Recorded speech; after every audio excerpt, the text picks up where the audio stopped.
Today we're going to talk about the hottest subject out there, ChatGPT and AI, but from a disruption point of view. We're going to talk about the innovator's dilemma because we might see that in action right now. Is Google finally being disrupted? Will ChatGPT be the new king of search? All that and more in this video.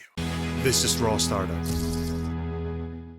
I'm the founder of Vivino, the world's biggest wine app and wine community with over 60 million users all over the world. I've seen the innovator's dilemma throughout my career, mostly from the outside looking in, because the innovator's dilemma is what creates opportunities for startups. I will explain exactly what the innovator's dilemma is and show some examples. Finally, we talk about a few companies that have made good choices and broke the curse of the innovator's dilemma, and also how any company can avoid the innovator's dilemma. With that, let's get started. So what is the innovator's dilemma? The innovator's dilemma was invented by Clayton Christensen, a Harvard Business School professor, in his book of the same name from 1997. Let's go straight to the core and let me explain what it is in a simple way. Basically, there are two kinds of innovation: sustaining innovation and disruptive innovation. Every company has to make a choice to invest in sustaining innovation or disruptive innovation.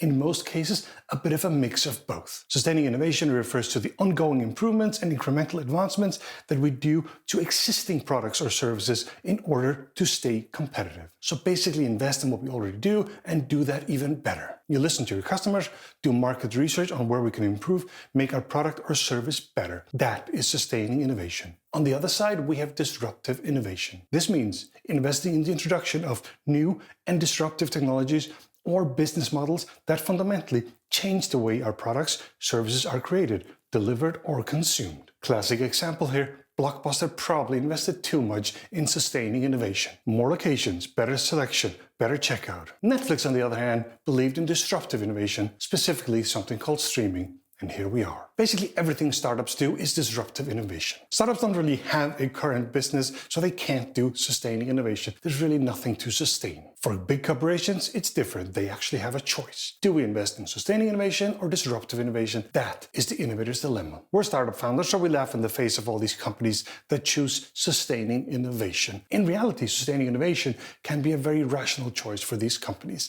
Let me explain in a few examples. Take Eastman Kodak. That was massively disrupted by the digital camera, although they actually invented the digital camera. Sure, that's a great story, but what should they have done? Their business was to sell cameras at a low price and then make their profits from selling film, chemicals, and other accessories needed to use the cameras. The digital camera just killed their business model. There were no films, there were no chemicals, their business model was dead. They tried to do some disruptive innovation, but it was too little too late. It was hard because their business model just disappeared. I'm not sure there was any place for them to go. Maybe they just needed to die. My point is, I don't think they had a lot of options. Should they have bet on digital cameras? Maybe, but there was no business model for them. And they really couldn't compete. This was not what they were good at. I guess some companies just get killed by technology. So the CEOs that ran all these big companies, BlackBerry, Blockbuster, and Sears, were they really dumb people? No, obviously not. We get the smartest people to run our big companies. And this is the core of the dilemma. Very often, sustaining innovation looks like the best idea, although it might kill you in the long run. And the CEO would obviously ask the people around them,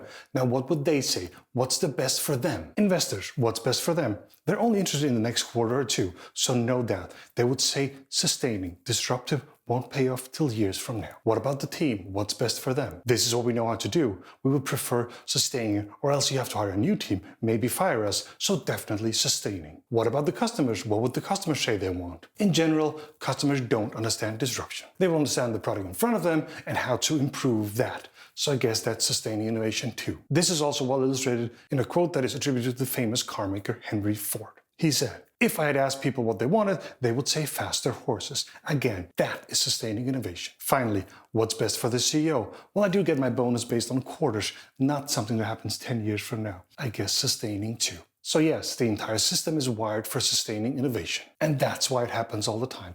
These CEOs were not dumb people. Okay, now let's talk about the case at hand. ChatGPT versus Google. ChatGPT is a service from OpenAI. Basically a computer that you can chat with and understands what you're saying. Not only does it understand what you're saying, it also knows the entire internet and can basically answer any questions in seconds.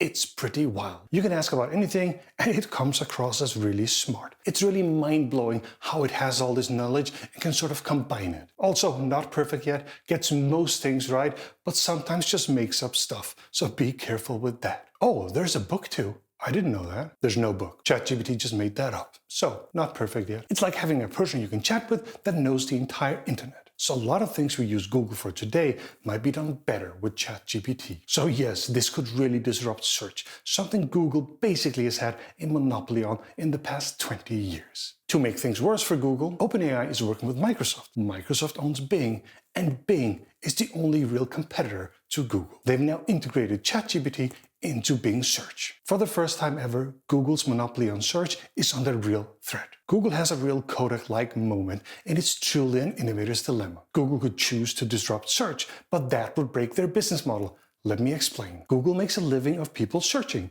Google serving a lot of answers with a lot of ads on it. So what if a new chatbot gives you one answer, not 100 different links and ads, so no need to roam through a bunch of search results and ads? That is better for the user, but Google's ad model doesn't work with that. This is how Google makes their money. This would improve the search for the user, but Google really doesn't have a way to make money off that. Interesting thing here is that Google probably has the best AI technology, so they did invest in disruptive innovation. But when it came to actually releasing something, they went to sustaining innovation. They were afraid they would lose their big moneymaker. You can do that until somebody else launches a better product and disrupts you. That's what's happening right now with ChatGPT. Google is now scrambling, has now released their own chatbot Bard AI. Also not working perfectly, makes mistakes too. So what's happening here? Was Google just a victim of the innovator's dilemma and will disappear in a few years? Probably not, and here's why. Let's go back in history a bit. Before Google, the king of search was Alta Vista. They were just the best. Until a new kid came along, Google. Their search was just considerably better. In a very short time, Google just took over the market with a better product. I think the founders of Google, Sergey and Larry, saw this, and as much as they liked winning quickly,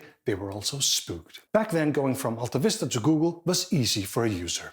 You just changed the URL in your browser, and the switching cost was almost zero for the user. If Alta Vista could go from king to nobody in such a short time, could the same happen to them? I think Larry and Sergey said to themselves after they won the bottle, we're going to do everything we can to make sure the same thing that happened to Alta Vista does not happen to Google. Since then, they've tried to build a defense around the most lucrative business in tech, search, and they've basically had a monopoly ever since. Sergey and Larry wanted to build products outside search that could support search and lock users in. And they've done an incredible job. They don't all do search, but they lock in billions of users. Here are the biggest ones. YouTube, the biggest video platform in the world with 2 billion monthly active users. I guess where you're looking right now. Android, the biggest mobile operating system with 2.5 billion active users. Google Maps, the most popular map service with 1 billion monthly active users. Google Chrome, the most popular web browser. Gmail, the free email service with 1.5 billion active monthly users. On top of that, they have the digital advertising business, which is basically a duopoly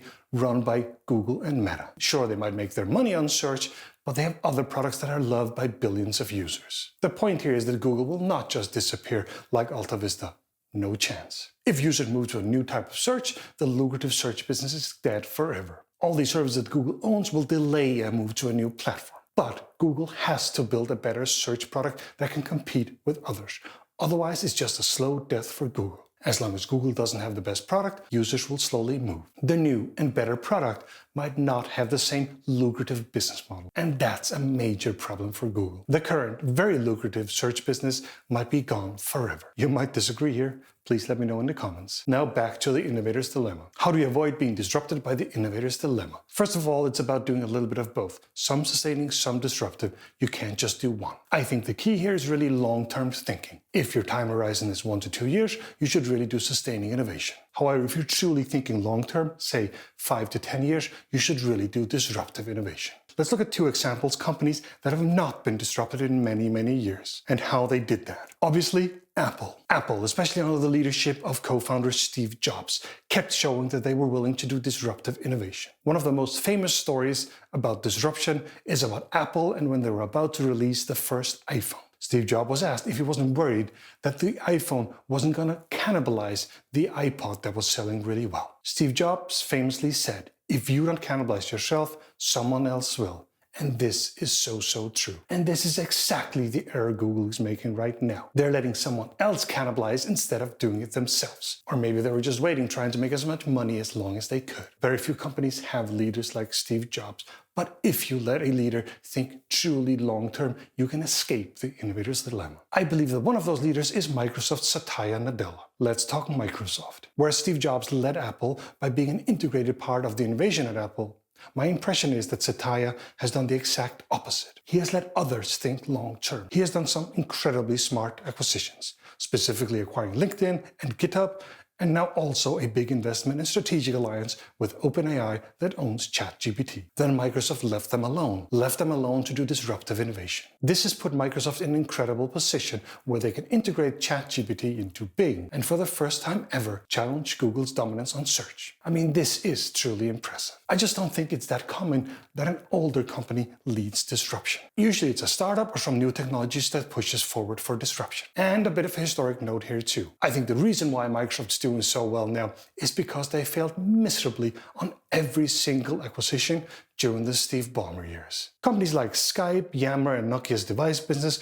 were considered bad failures. They were smart, learned from the past, and then killed it with the acquisitions of GitHub and LinkedIn. I think the Apple and Microsoft examples show that there are different ways to escape the innovator's dilemma. You have to diversify and then you have to think long-term, say 5 to 10 years. Most companies don't do that and they get disrupted. Finally, so why is this important? You might say, I love Google. Google is great. Good for you. But I don't agree. Google search is not as good as it should be. If we had had more competition in the last 20 years, we would have had a better search engine in 2023. Now it looks like we get competition and a better search product. We all win from competition. We get better products. You might disagree. Put it in the comments. If you want more content just like this, please consider pressing like and subscribe, and you won't miss any future videos. Thank you very much for watching Raw Startup. Now stop watching, go build something.